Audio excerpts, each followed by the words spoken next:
L'inconnu ne m'effraie pas, il me fascine.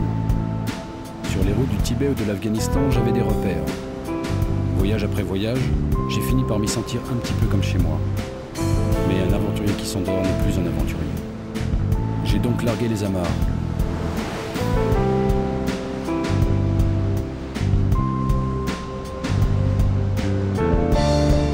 À bord de ce paquebot lancé à pleine vitesse à l'assaut de l'océan, je ne vais pas seulement faire le tour du monde. Je vais accomplir un voyage dans le temps pour retrouver l'atmosphère des grands transatlantiques et l'esprit des gentlemen voyageurs.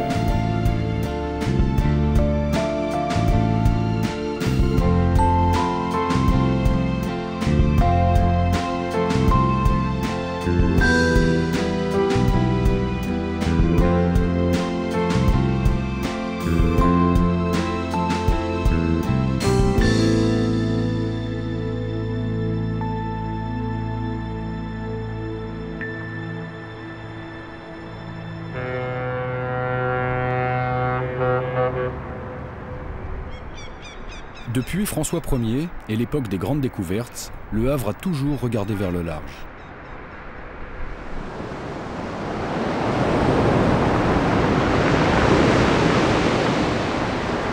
Plus près de nous, c'est d'ici que partaient les paquebots de l'âge d'or des transatlantiques.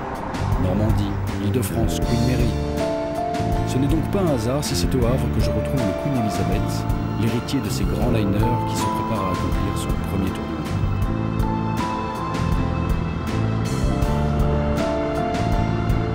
Le départ est proche. Malgré l'excitation du voyage qui s'annonce, j'ai un petit pincement au cœur en pensant à ma femme et à ma fille que je vais abandonner pendant 4 mois. Mais plutôt que de gamberger, je vais prendre quelques conseils auprès de Pierre qui a passé toute sa vie sur les paquebots. Alors évidemment, faire un tour du monde, ce n'est pas anodin. Hein. Faire un tour du monde, vous allez voir, hein, même pour moi, marin, c'était quelque chose d'extraordinaire. Imaginez-vous, moi, mon premier voyage, j'avais 15 ans, un gosse de 15 ans, au début des années 50, qui allait découvrir l'Amérique, New York. C'était un rêve que je n'aurais jamais imaginé avant. Et donc est-ce que vous pensez que moi qui ne suis pas marin, je vais acquérir une forme d'intuition de la mer? Peut-être bien. Peut-être bien? Peut-être bien. C'est pas garanti? C'est pas garanti, c'est pas dans le billet de voyage. Hein. D'accord. mais de toute façon, vous verrez, ça va être votre expérience. À vous, tout le monde ne ressent pas la même chose.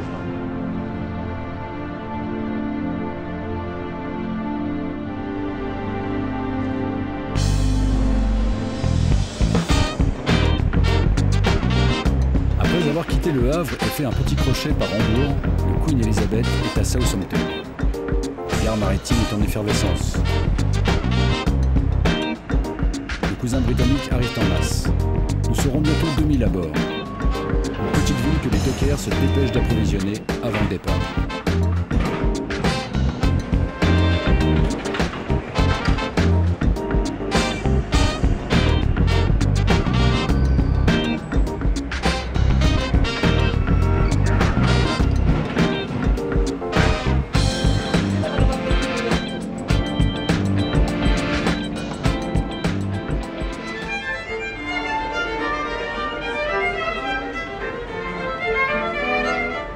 Les derniers retardataires sont maintenant à bord.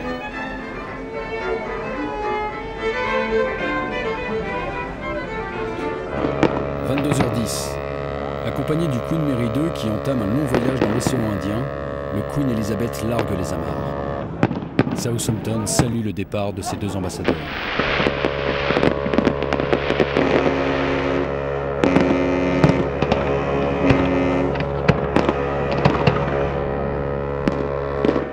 Je commence à réaliser que le voyage que j'entreprends n'est pas un voyage comme les autres.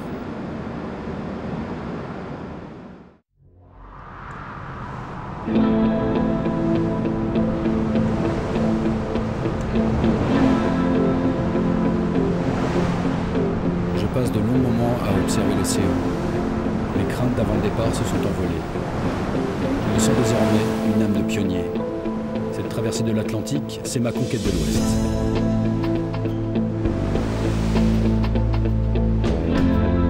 À l'époque où les paquebots régnaient en maître sur l'Atlantique Nord, il fallait 4 jours pour relier Southampton à New York.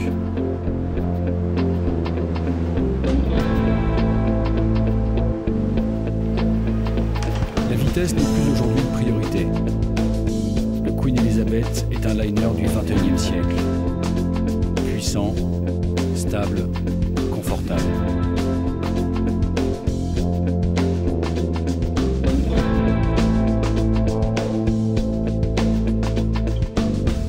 De ses illustres prédécesseurs, il a cependant conservé un certain art de vivre en mer et une atmosphère délicieusement rétro.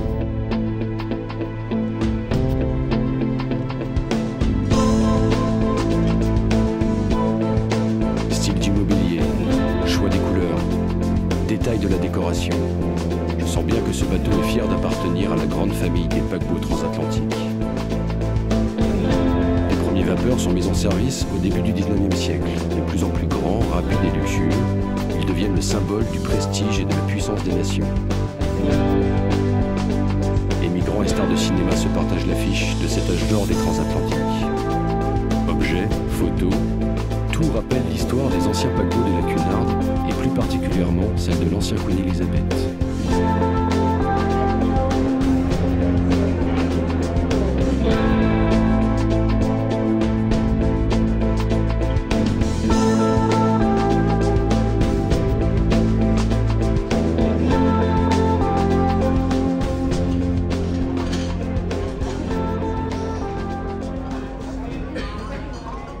Bon, ben moi je voulais savoir qu'est-ce qui vous a pris alors de faire un tour du monde? Dès que j'ai vu un globe, Ouais. dès qu'on a fait les premiers cours de géographie, je crois bien que je me suis dit, ça, il faudra qu'un jour, j'en fasse le tour. Et jusqu'au départ, il y a quelque chose qui me disait, mais c'est pas vrai, c'est pas vrai, ça va. Mais lorsqu'on est dans le bateau, lorsqu'on est dans la cabine, lorsque on est en pleine mer, on y est. On y est.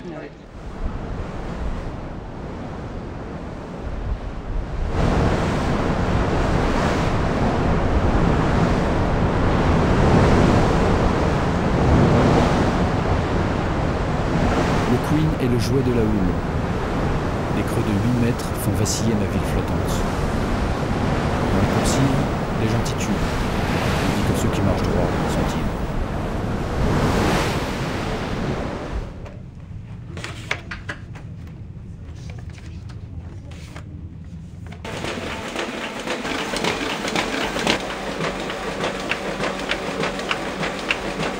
Le mal de mer peut frapper n'importe qui, à n'importe quel moment.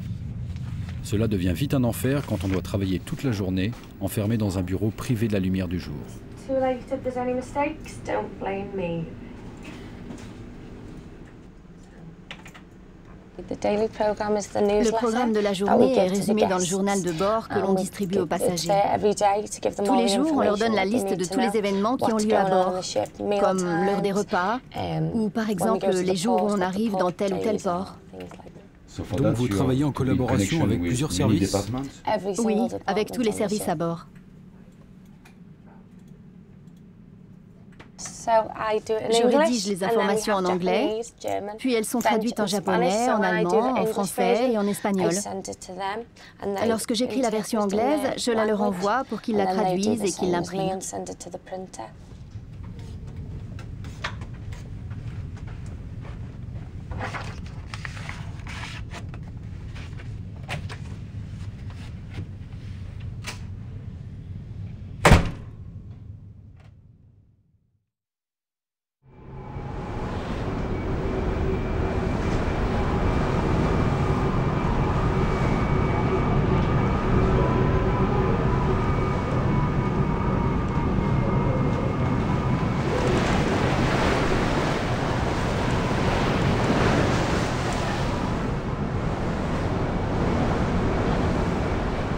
Good afternoon, ladies and gentlemen. This is the captain.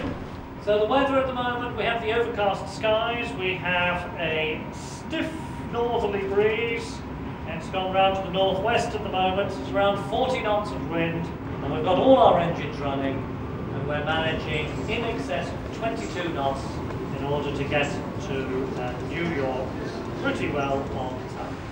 Sur un paquebot, le commandant, c'est Dieu le Père. Autant dire qu'il n'est pas facile d'accès.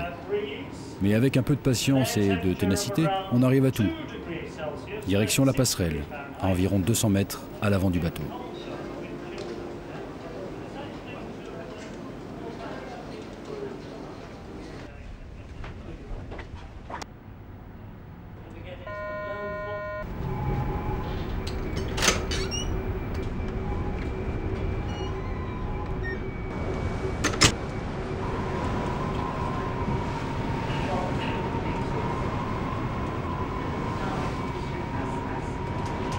La tension est palpable. J'observe, j'écoute et j'attends.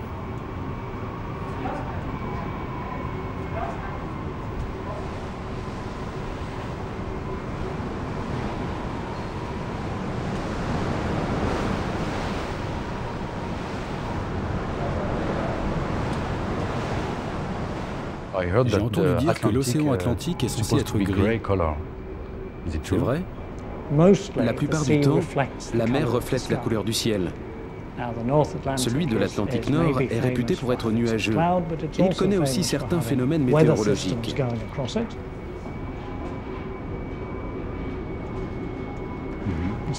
Ces perturbations qui le traversent sont à l'origine de la houle, des nuages, de la pluie et parfois de brouillard. Les nuages, la pluie et le brouillard créent cette couleur grise. C'est peut-être pour cette raison que l'Atlantique Nord est plus connu pour être gris que bleu. Êtes-vous issu d'une famille de marins? Votre père a-t-il un lien particulier avec l'océan? Non. Être en mer, travailler en mer, n'a jamais été une tradition familiale. Néanmoins, mes parents se sont rencontrés à bord d'un paquebot. Ma mère voyageait avec son oncle et mon père accompagnait sa mère en Afrique du Sud. Ils ont fait connaissance à bord, se sont fiancés en arrivant au Cap, puis se sont mariés. Au final, je pense qu'il y a sûrement du sel qui coule dans mes veines.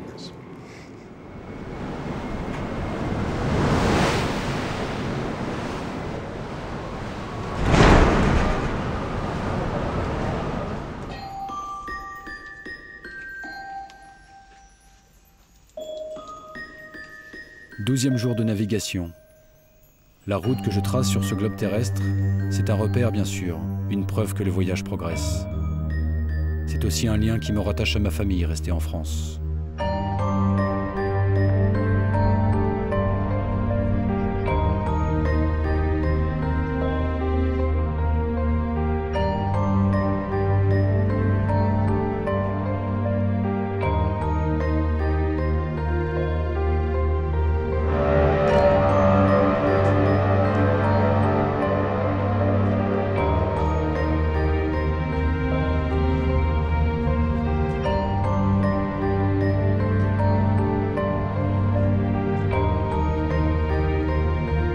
La pointe de Manhattan, la Statue de la Liberté.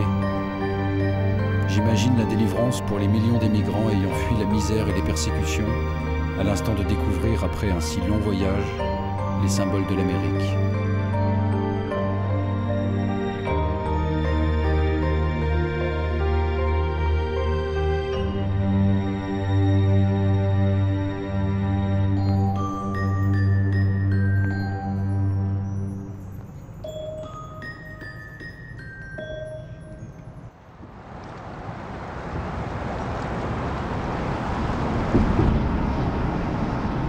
Ville phare du XXe siècle, Eldorado des temps modernes, New York continue d'incarner le rêve américain.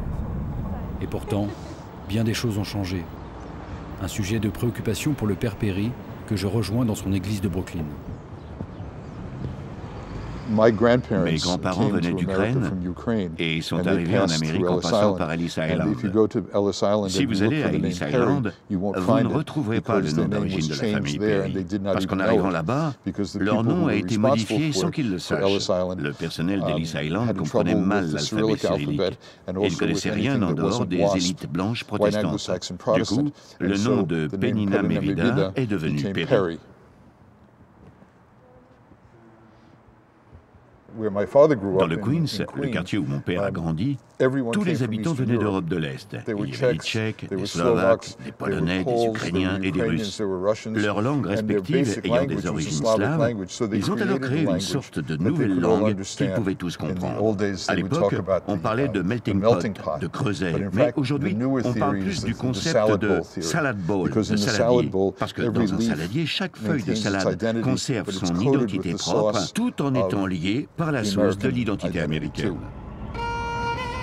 Malgré la force du symbole, la Statue de la Liberté n'ouvrait pas tout grand les portes de l'Amérique. Les passagers les plus fortunés débarquaient à Manhattan. Les immigrants étaient envoyés en quarantaine à Ellis Island. Pour rejoindre New York, ils devaient avoir 25 $ en poche, répondre aux questions de l'administration et passer avec succès un examen médical. 2% d'entre eux étaient cependant refoulés et renvoyés dans leur pays. De son ouverture en 1892 jusqu'à sa fermeture en 1954, 12 millions d'émigrants passèrent par Ellis Island, dont les grands-parents du père Perry. Il y a encore une immigration aujourd'hui? L'immigration est constante. À l'heure actuelle, les immigrants viennent d'Afrique ou d'Amérique latine, donc la tendance est légèrement différente. C'est le mythe du rêve américain. Malheureusement, ce rêve américain n'est plus ce qu'il était. Aujourd'hui, on se demande qui se trouve au bas de l'échelle. Avant, c'était les Irlandais. Maintenant, ils ont réussi. Puis, ça a été les Italiens. Quand j'étais enfant, toutes les épiceries de quartier étaient gérées par des Italiens. Aujourd'hui, elles appartiennent à des Coréens. Comme on dit chez nous à Brooklyn, allez comprendre. Merci beaucoup, Father. Je t'en prie, tout le plaisir a été pour moi. Merci mille fois.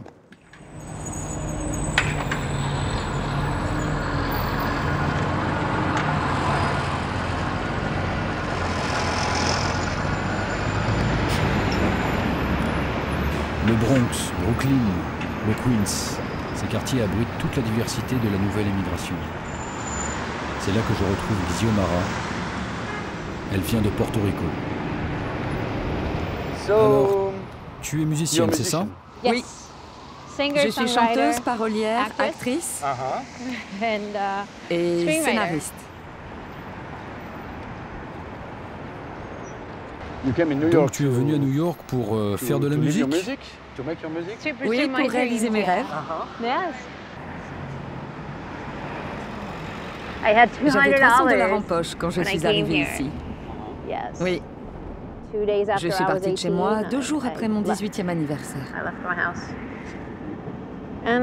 Puis je me suis installée ici et j'y suis depuis un moment maintenant. J'adore New York. Vivre ici, c'est dur. Mais c'est aussi un endroit qui suscite l'inspiration. C'est une ville qui maintient les sens en éveil. En général, on y vient pour réussir et repartir. Mais en réalité, on finit par y travailler pendant longtemps et on ne repart jamais. Comme si on y restait coincé.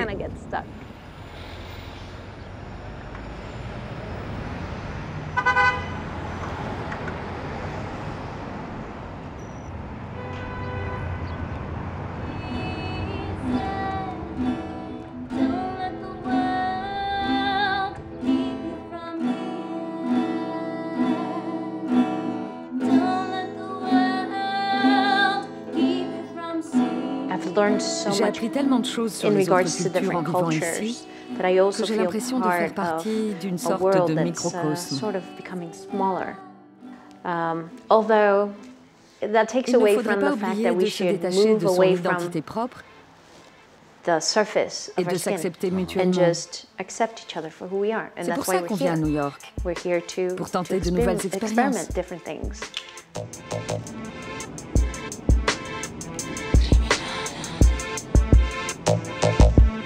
Puedo confesar que la vida es loca. Llega y se va. Cuando le toca, no me diga más excusas.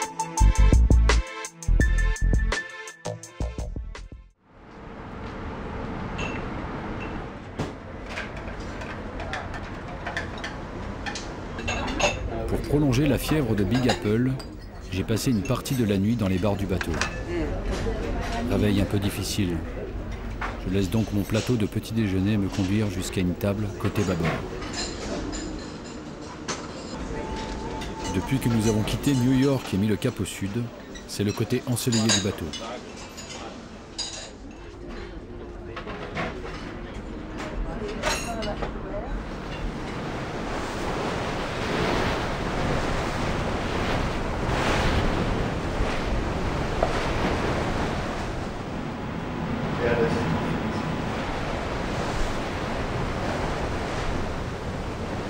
Dix ponts plus bas, j'atterris à Burma Road, la rue qui traverse toute la zone équipage. C'est là, grâce à Sudakar, que je vais passer de l'autre côté du miroir. Tour d'horizon. Ici, c'est la salle de gym de l'équipage. Ici, c'est la laverie, et la seule ouverte 24 heures sur 24. Il y a 16 ordinateurs pour permettre à l'équipage de se connecter à Internet. En dehors des officiers, la plupart des membres de l'équipage mangent ici. La cantine ouvre seulement à certaines heures pour les repas. Tout ce qui est stocké en dehors peut être rangé ici. Ici, non, c'est seulement réservé aux officiers. Ici, on fait en sorte d'embellir le bateau. Voilà, c'est tout.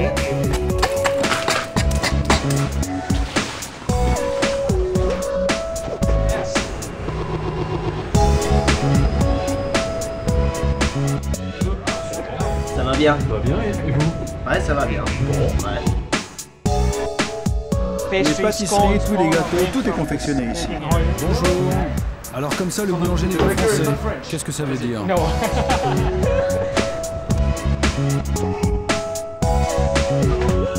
Hello. C'est ici que l'on conserve toute la viande.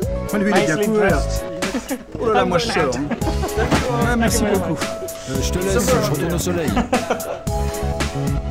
Ils ont une vue magnifique sur le pont. En fait, ils peuvent voir tout ce qui se passe. Regardez, c'est Ed là-haut.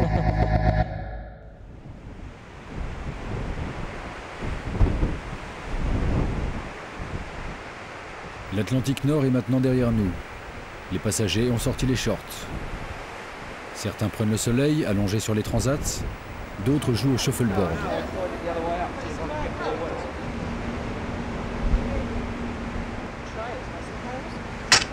Dans la chaleur de la Floride, les ponts du Queen Elizabeth ont retrouvé un peu de l'atmosphère des paquebots d'autrefois.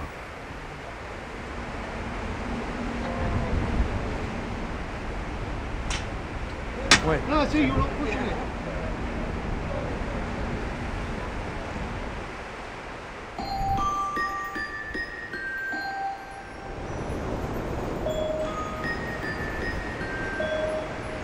« 21 janvier. Depuis notre départ de New York, il y a 3 jours, nous avons parcouru 1700 km. J'arrive à Miami, la capitale mondiale de la croisière.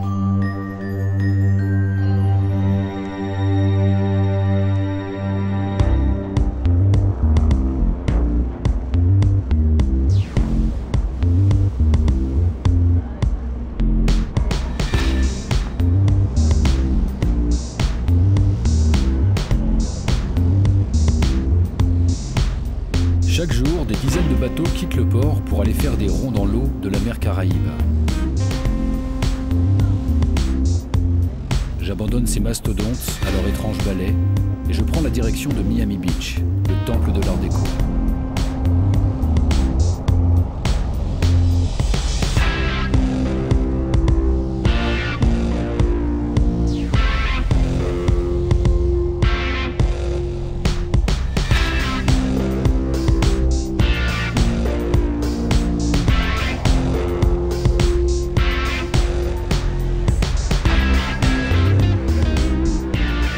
Ocean Drive, c'est le temple du Tropical Art Deco, un style typiquement floridien apparu à la fin des années 1920.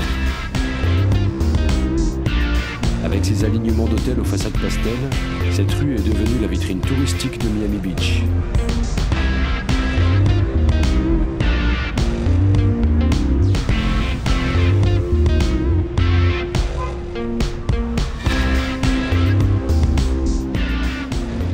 c'est très touristique, non? Oui, Miami et ses plages attirent beaucoup de touristes. Le tourisme, c'est notre plus grosse industrie. Ici, plus de 108 000 personnes travaillent dans ce secteur d'activité, en ville et sur les plages. C'est le secteur qui recrute le plus. Il y a beaucoup de personnes qui viennent de la Caraïbe ici. Les gens viennent travailler de manière saisonnière dans les restaurants et les hôtels. Vous avez quitté la Jamaïque à quel âge?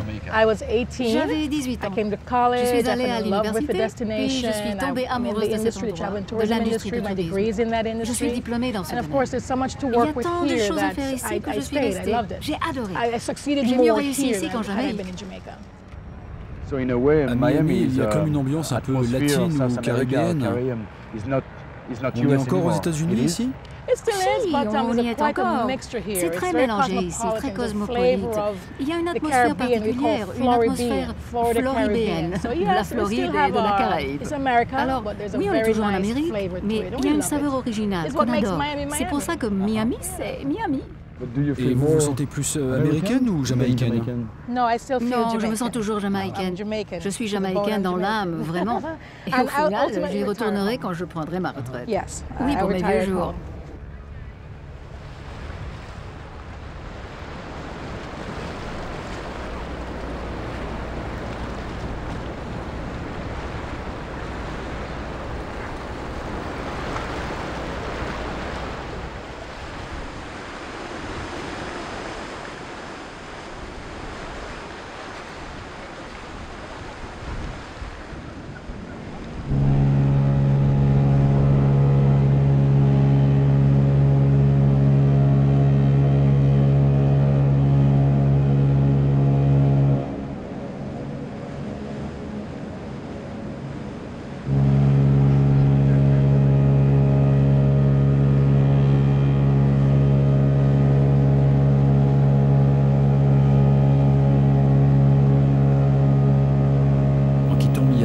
J'éprouve ce même sentiment étrange qu'au départ de New York.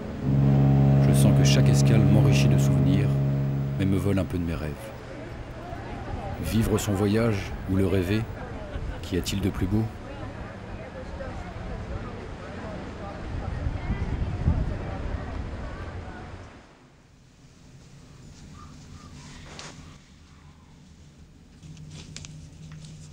Les soirées à bord du Queen obéissent à un code vestimentaire bien précis.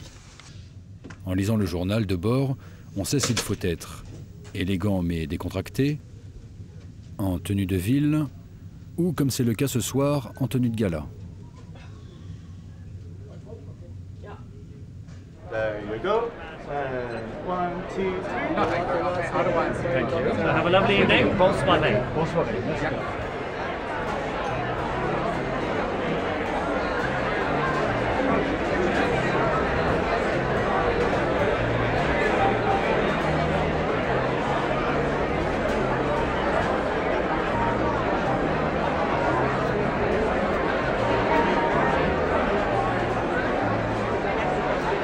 Welcome to Queen Elizabeth. But of course that's only about half of you. For the other half that survived the Atlantic. Ladies and gentlemen, welcome to your second party and welcome to the sunshine. Isn't this nice? And you, ladies and gentlemen, currently represent 36 different nationalities. The ship's company number 999, they represent 50 different nationalities, ladies and gentlemen. We're very proud that so many different nationalities work so closely together to look after you.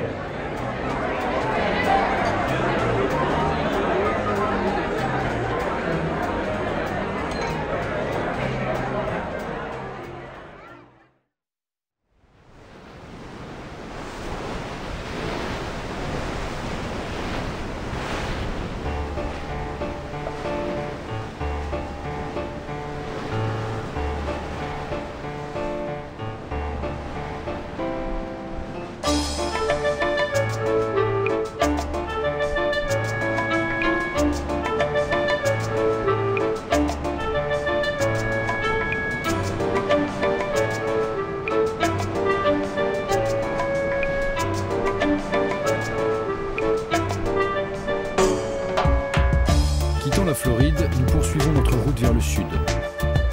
Abandonnant au bateau de croisière aperçu à Miami les dizaines d'îles touristiques qui rythment l'arc antillais, le Queen Elizabeth se dirige vers Carthagène, en Colombie.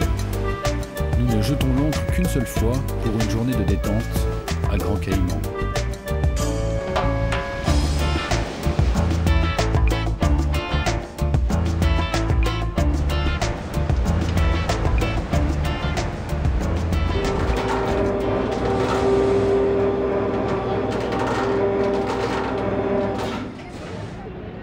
Carthagène des Indes, quel nom magnifique! En associant le souvenir de l'antique Carthage aux Indes fabuleuses, les conquistadors sont devenus poètes. Dépassant les fortifications du château de San Felipe, je plonge au cœur de la cité coloniale. Pas besoin de lire. Toute l'histoire de cette ville colorée et vivante se lit sur le visage de ses habitants.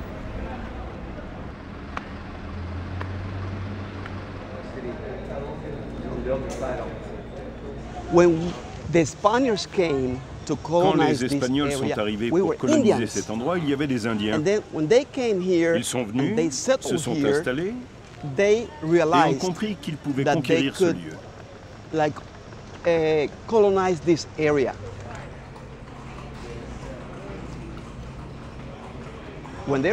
Après avoir évalué leurs besoins en infrastructure, ils se sont aperçus qu'ils avaient besoin d'esclaves. Ils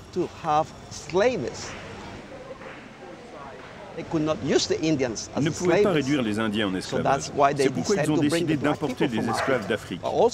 Les Anglais aussi venaient chercher des esclaves en Afrique. Mais c'est surtout en Amérique du Sud que les Espagnols ont amené les esclaves, le sang noir, dont nous sommes si fiers. Oui, bien sûr. Et on a un dicton ici qui dit qu'une fois qu'on tombe amoureux de la culture noire, on n'aime plus que ça. Après l'indépendance, toutes les races ont commencé à se mélanger. Des Indiens avec des esclaves noirs, des Indiens avec des Espagnols avec des Noirs.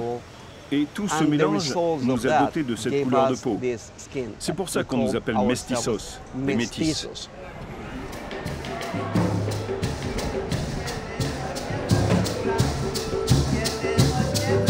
Avant de partir, Willy m'ouvre les portes d'une vieille maison coloniale où répètent ses amis los gaiteros de San Jacinto.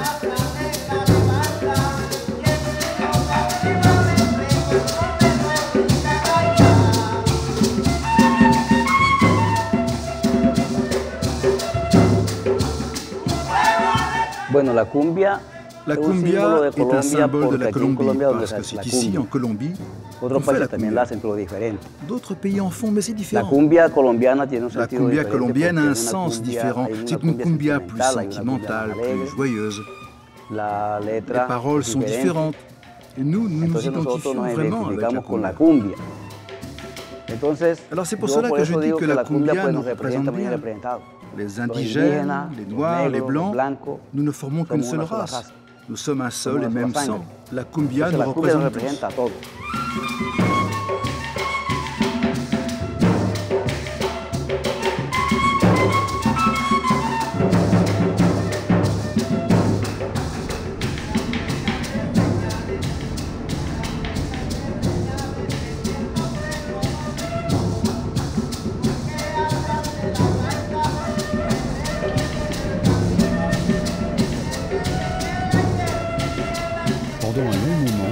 Les sonorités de la cumbia me lient à Carthagène, avant de disparaître et de céder la place à la petite musique de la vie sociale du Queen Elizabeth.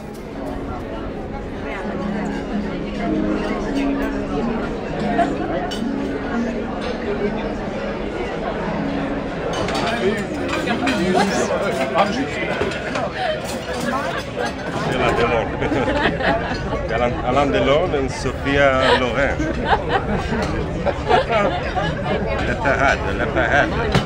La parade de Champs-Élysées.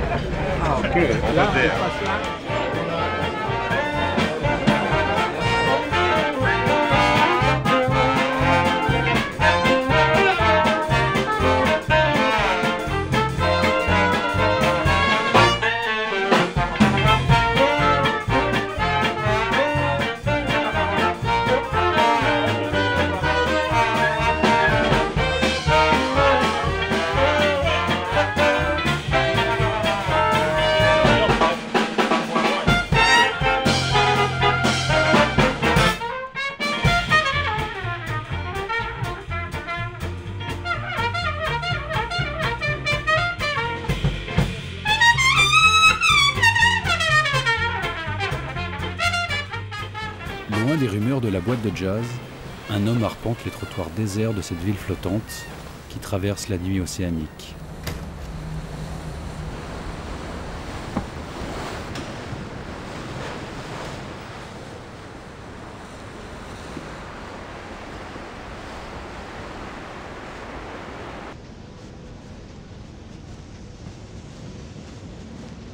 Hey, bonsoir.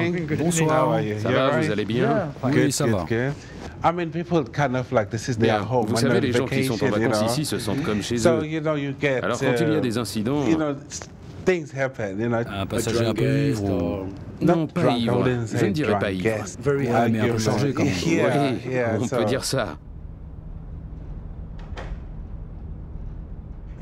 La nuit, si on rencontre des difficultés et qu'on a besoin d'un agent de sécurité, j'appelle pour qu'il vienne m'aider. Je suis plus un...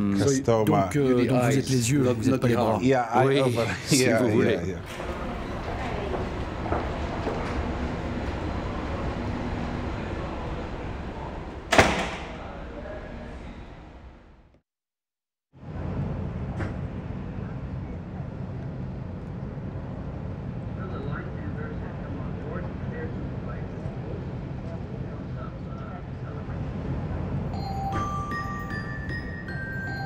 6h30. Nous progressons lentement au milieu d'une épaisse végétation en direction des écluses de Gatún qui marquent l'entrée du canal de Panama.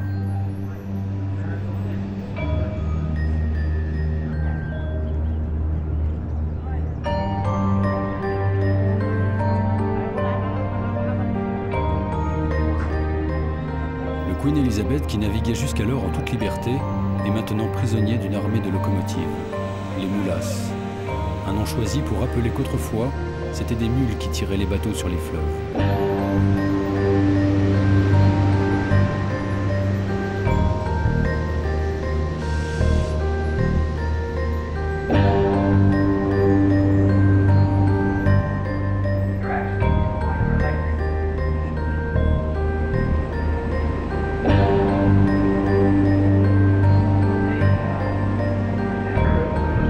L'écluse mesure 33,30 m de large, le bateau 32,50 m. Avec la délicatesse d'un pied de princesse entrant dans une chaussure de verre, le Queen Elizabeth s'engouffre dans l'écluse de Gatún. Cela semble presque simple. C'est pourtant au prix d'un authentique exploit technique et humain que fut percé l'isthme centra-américain.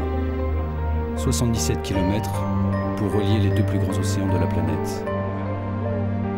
L'idée de percer un canal remonte en fait au XVe siècle, avec Charles Quint, qui cherche à rapporter les richesses du Pérou en évitant la longue route du cap de Bonne-Espérance.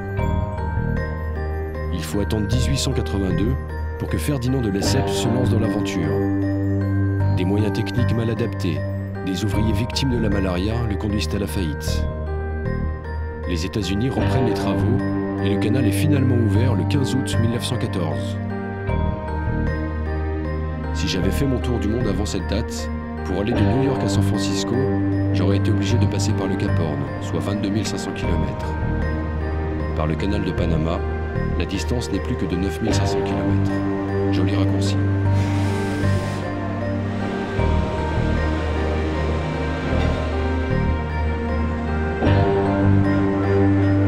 La traversée a duré toute la journée. Après les lacs, la tranchée Gaillard creusée dans la montagne, les écluses de Miraflores, nous passons sous le pont des Amériques. Devant moi, l'océan Pacifique.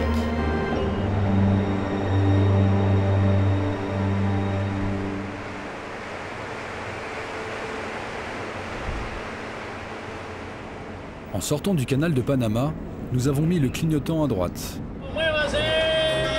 Longeant les rivages de l'Amérique centrale, nous avons fait une première escale au Costa Rica.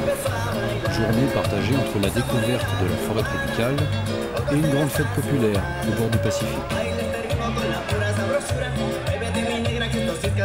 Poursuivant sa route vers le nord, le Queen Elizabeth a jeté l'ancre à Cabo San Lucas, station balnéaire en vogue de la basse Californie mexicaine.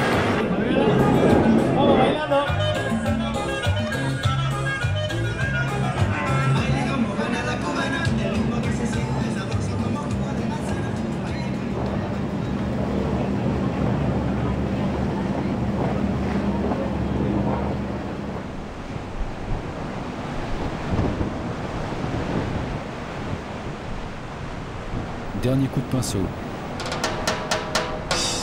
Il est l'heure de retrouver Colin Black, le chef ingénieur, à la salle de contrôle des machines.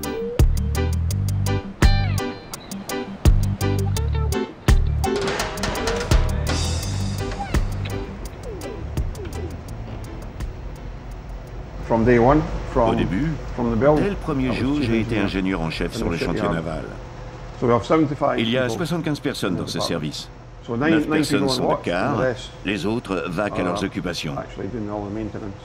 Si quelque chose se casse, c'est ma responsabilité.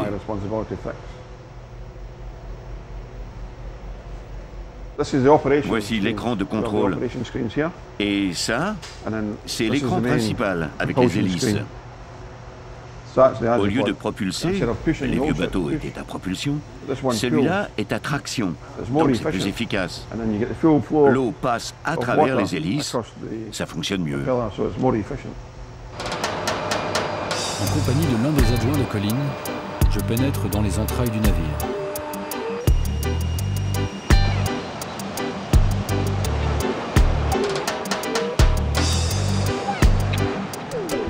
Elle ne renferme pas seulement les moteurs qui tractent le navire, mais également ceux qui donnent de l'électricité, du chauffage ou de l'air frais, ceux qui produisent de l'eau potable, broient les déchets ou les retraites.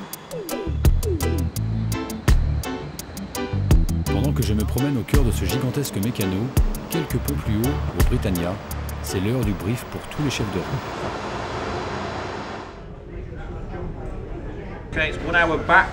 Comme on recule d'une heure ce soir, dites-le à tous vos collègues. Et veillez à informer les passagers qu'ils pourront dormir 1 heure de plus cette nuit. Demain soir, il y aura une fête pour les passagers à 21h30 au Lido. Merci beaucoup et passez une excellente soirée. Assurez-vous que tout soit prêt sur les 2 niveaux du restaurant à 17h58 pour que nous puissions ouvrir les portes à l'heure. Merci.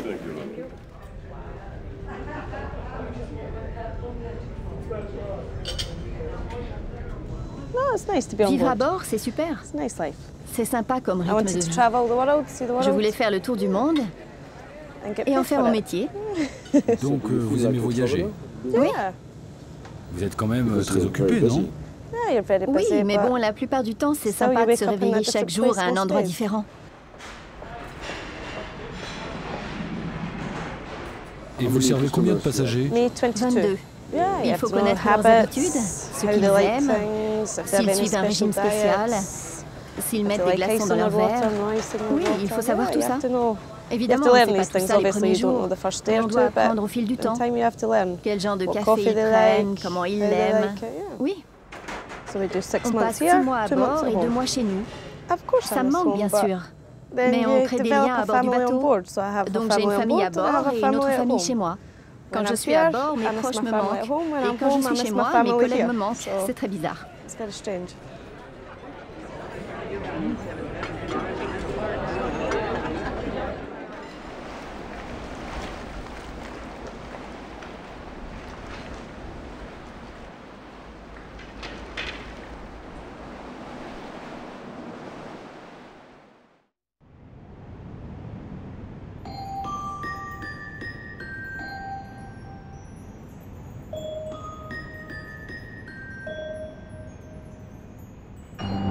Déchirant les voiles de la nuit, la proue du Queen Elizabeth se lance à l'assaut du Golden Gate.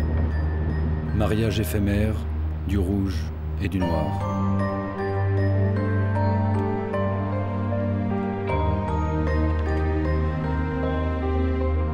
Le Golden Gate, Alcatraz, les rues en pente et les tramways. C'est ma première visite à San Francisco et toutes ces images se bousculent. Je me décide finalement à découvrir un autre quartier tout aussi symbolique de l'histoire de la ville, Chinatown.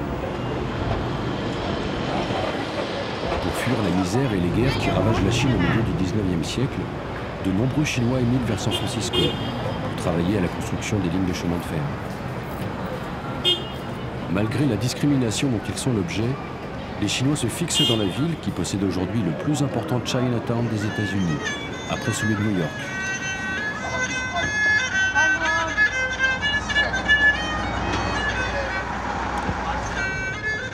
Vos 2 parents sont chinois? Oui, les 2 sont chinois. Mon grand-père et ma grand-mère sont venus ici les premiers, et le reste de la famille a suivi. Donc je ne suis pas née ici. Et vous parlez chinois? Je parle cantonais, assez bien pour m'en sortir. Je discute avec les gens ici, et quand je vais à Hong Kong, je peux me débrouiller. Mais je ne parle pas le mandarin, donc si je vais à Pékin, je suis coincée.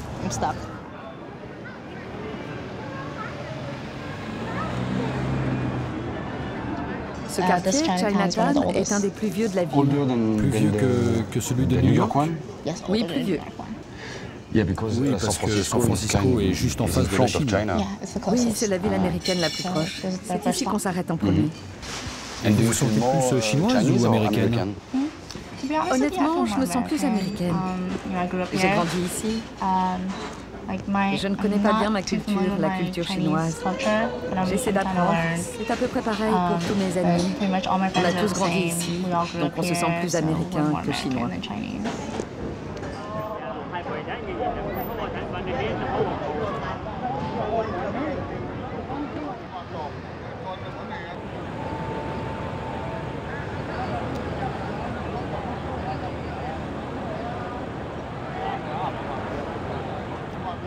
On se fait une dégustation de thé? Vous voulez goûter? Ça marche. Allons-y. Moi, je prends ça contre la gueule de bois. Ah, contre la gueule de bois. C'est ce qu'il y a de meilleur. Ça, c'est bon pour la congestion. C'est fait avec du thé rouge. Et ça, c'est du thé à la pomme et au ginseng. C'est bon pour la concentration. Donc celui-là est bon pour la concentration. Et il y a quelque chose contre la chute de cheveux? Je ne sais pas, on va lui demander. Il en a contre la gueule de bois, il doit forcément avoir quelque chose contre la chute de cheveux. On le met au four et puis ça s'ouvre. Je n'avais jamais vu ça.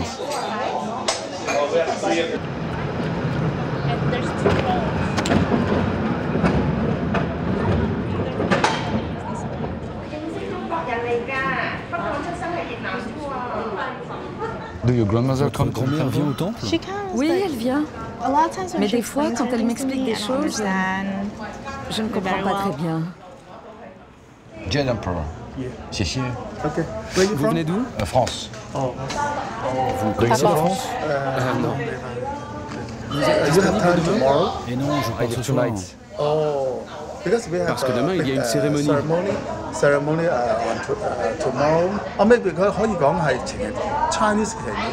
la Saint-Valentin chinoise. Et tous ces papiers, ça sert à quoi? Il y en a un pour chaque famille, avec leur nom, sur le papier rouge. Sur la carte blanche, il y a le pays d'origine et plusieurs noms. Pour avoir de la chance, avoir des enfants, être en bonne santé, pour les affaires, etc. Peut-être que je devrais en mettre un moi aussi. Ah oui, bien sûr. Vous êtes marié? Yes. Oh, c'est dommage. J'ai déjà un bébé. Vous auriez pu écrire pour une petite amie. Ah bon, j'aurais pu trouver une petite amie? C'est facile de trouver une petite amie. Ravi de vous avoir rencontré. Oui, moi aussi. Merci. Bonne chance. Bonne chance à vous tous.